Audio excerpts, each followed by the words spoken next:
আমরা সর্বোচ্চ সাজা যাবজ্জীবন আশা করেছিলাম, আদালত সন্তুষ্টে যা দিয়েছে। এটার উপর কোনো সিদ্ধান্ত নিতে হলে আমরা দুদক কমিশনকে আমরা অবহিত করব এই রায়। সেই রায়ের নিয়ে দুদক কমিশন যে সিদ্ধান্ত দেয় সেই সিদ্ধান্তের ফলে আমরা পরবর্তী কার্যক্রম গ্রহণ করব। তার পর্যবেক্ষণে এমন কথাগুলো বললেন যে একজন 4 বারের প্রধানমন্ত্রী, তার স্বামীর একটা বাড়ি ছিলেন, তার তো অভাব ছিল না।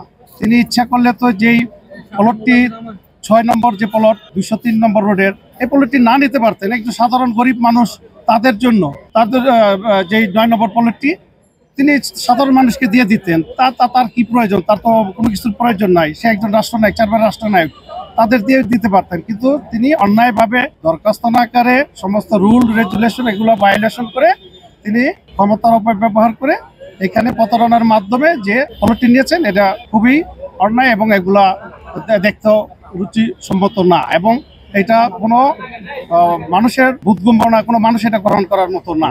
এবং দুর্নীতি যাতে বন্ধ হয়, যে জন্য যারা দুর্নীতির খবর দিবেন আদালত বলেছে তাদেরকে পুরস্কৃত করতে। এবং এই যে রাজুকের প্লট বরাদ্দ, এই প্লট বরাদ্দের বিষয়টা, এটা একটা লটারির মাধ্যমে, ওপেন লটারির মাধ্যমে, এবং যাতে এটা মিডিয়ার মতন সারা বাংলাদেশে বা সবাই যাতে মিডিয়ার মাধ্যমে এই লটারিটা দেখতে পারে এবং স্বচ্ছতা থাকে, যাতে দুর্নীতি না হয়, সেই স্বচ্ছতা আনার মাধ্যমে প্লটগুলো বরাদ্দ যে কোনো কাজে। উনি বলছে যে যেসব অনেকগুলো কাজ একসাথে হয় যেগুলো জনগণ সুবিধা পাবে, যাতে রাষ্ট্রীয় ক্ষমতা ব্যবহার না করে কেউ না নিতে পারে, দুর্নীতি করতে না পারে, সেই জন্য সে পর্যবেক্ষণ দিয়েছে যেটা ওপেন এবং ওপেন লটারি হবে, সেই লটারিটা, এবং সবাই যাতে দেখে মিডিয়ার মাধ্যমে।